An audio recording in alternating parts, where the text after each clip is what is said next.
ఇప్పుడు మన తెలుగుకి సుమారు ఒక 2000 ఏళ్ల క్రితం నాటి తెలుగు ఒకేలా ఉంటుందా? ఒక్కసారి ఆలోచించండి.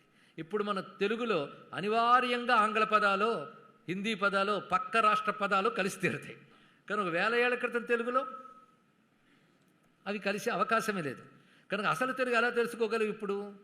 కనుక ఏదైనా ఒక తెలుగు భాషకు సంబంధించిన ఒక కాగితం మనకు దొరికితే అది ఏ కాలంలో ఎలా నిర్ణయిస్తాం అంటే, ఇప్పటి కాలముదే అయితే ఇప్పటి భాషలు పక్క భాషల ప్రభావంతో ఇది ఈ కాలంలో నిర్ణయించవచ్చు. కానీ ఈ భాషల ప్రభావం ఏమీ లేకుండా శుద్ధమైన తెలుగు ఉందంటే ఇదేదో 1000 ఏళ్ల క్రితం నాటిది అంటాం.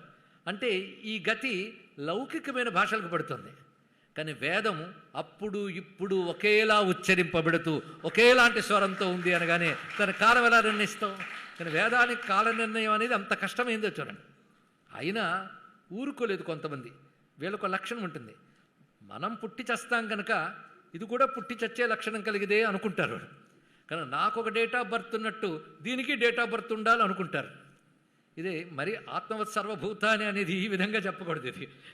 ఇది కేవలం అజ్ఞానం దృష్టి.